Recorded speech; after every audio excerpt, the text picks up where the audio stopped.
There is a systemic attack on success of America's children. Let's talk about it. Oh, well, people need to be awake and they need to be awake and they need to be aware. They need to stand up against society. Oh, well.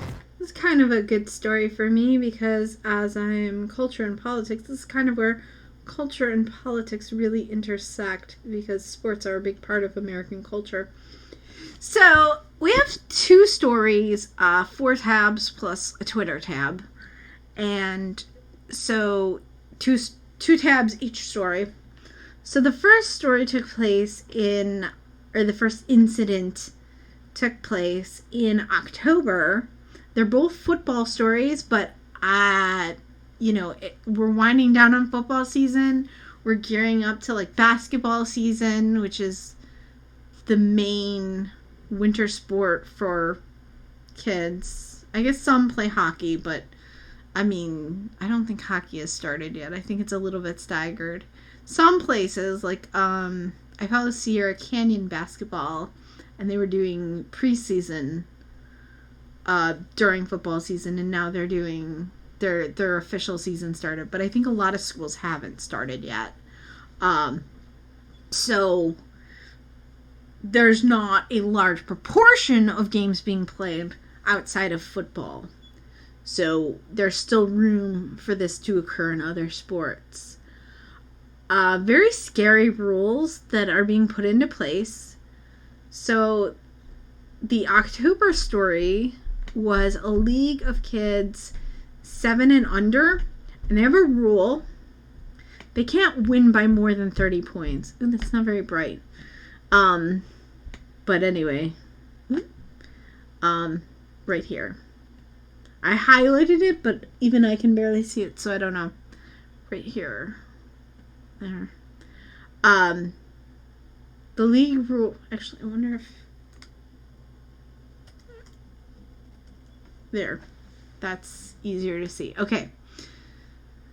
So, the league rules says that they cannot win by more than 30 points, which is insane.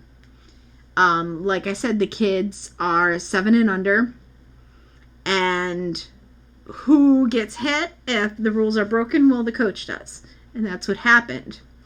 So the game was, I think, 30 zip. So the coach called a timeout, and he put his second string in. And, imagine being these kids. They literally ride the Pine Pony, and they finally get to play in a game. And a 5-year-old, little 5-year-old, he got the ball, and he was like, I'm gonna score!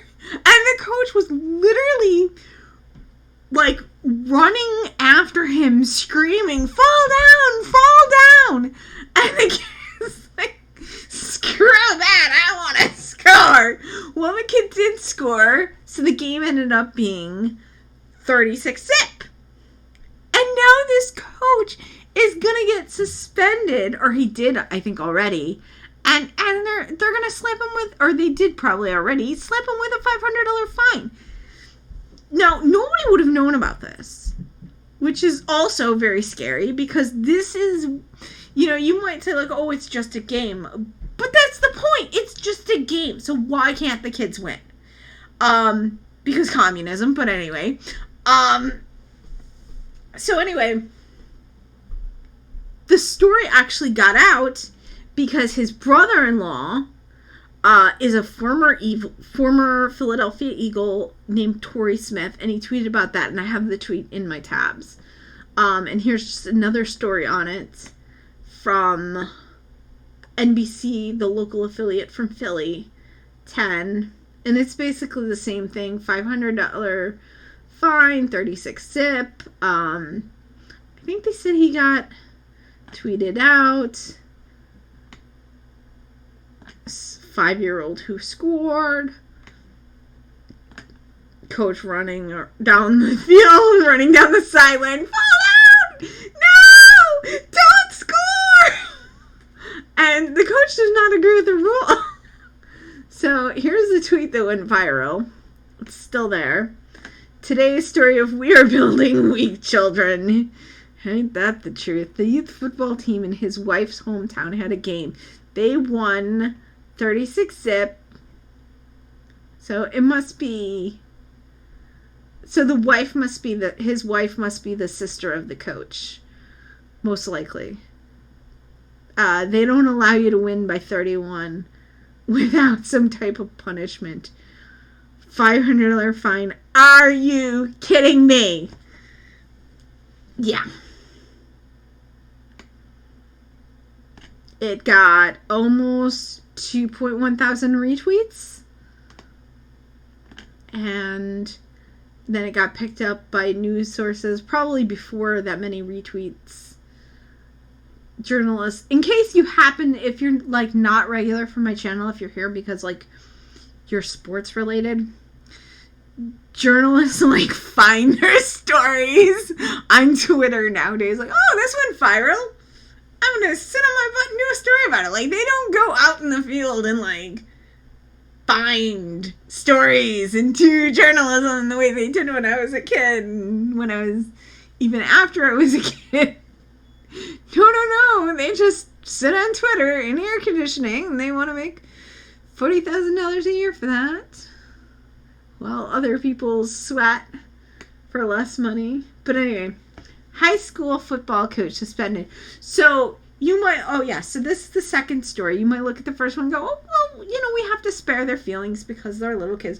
What about high school kids on varsity? Should we have to spare their feelings? I mean, they're practically adults.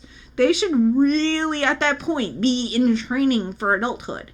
I mean, this is why we have a problem with people in our 20s who need to take adulting courses, because they're not being trained while they're growing up how to essentially, navigate the world around them. We're too busy, like, trying to cushion the blow, and we think that somehow that's going to make them better adults, and it's not. But, a lot of people don't want to have a conversation about that. I mean, conservatives are talking about that, but a lot of people aren't. Yeah, comedians. I think Dave Chappelle might have talked about that. Sticks and stones, right? So the head coach of a Long Island team, varsity, 61-13 was the score. And apparently it was even an undefeated team. So, like, that team, the other team is the team used to, like, doing really well, and so they got a little taste of reality that they weren't as good as they thought. If I'm reading that right. So anyway, this coach was penalized. He went before a board to explain himself. Yes, winning coach must explain to a special committee how an outsized margin could not be avoided, which apparently he already went. I think it's in the other one. He went before the board, and they still determined that, too bad, you get fined. No, I don't think he gets fined. I think he just gets suspended. Yes. Oh, so the committee found him. So this is poor journalism. Because... Oh, wait, no. If the team wins a game by that, then they must go and say this. I thought they were saying he must do this. He already did this. So he went before this board, and they said, nope, no dice. So the policy is 3 years old. Who knows how much more this is going on, and it's maybe not making the news. This is very... They thought it was a mismanaged game. Like I said in the other one, imagine being the kid that comes off the bench and you want to perform. That's what you're going to practice all the time for the hope of, getting put in a game and actually being able to perform, and being told, like, you have to stifle yourself because, because your first team on the first string of your team is too good and you're up by too big of a margin. I mean... What are you teaching kids by saying play fairly, but now you're saying play too well, don't play anymore for the rest of the game? Where's the life lessons? Exactly the same thing I was saying in the other one. And here's just, in case you're have an issue with Daily Caller being they're not really, actually the owner of Daily Caller is libertarian, not conservative, but it's often thought of as a conservative outlet. So we have left-leaning CBS local affiliate 2 here in New York City. Long Island high school team coach suspended for scoring too many points. So look at that. Things are crazy when even the left is asking, like, is this really what we want to do with our society? And it's basically the same story. I don't really see anything different in here. I'll link these in the description. Who appointed these people? Oh, I love this. Who appointed these people to run this kangaroo court? Being the judge, jury, and executioners, I have knowledge that there are cases in Nassau County where the score was over for... So maybe it's a little bit of a... they're kind of attacking a team that they maybe don't like for another reason. We don't know what that is. But this person is actually saying, sometimes they don't enforce this.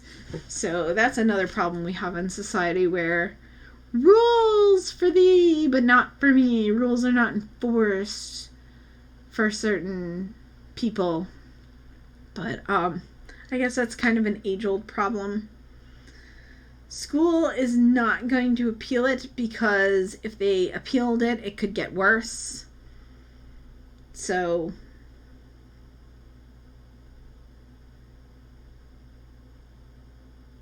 And they were playing an undefeated team. All right, I don't think there's much more to say about this. This is crazy, though. What do you think about this? Do you agree with me that this is crazy, that kids should be allowed to come off the bench and score, or the first-string team should be allowed to do really well if they can?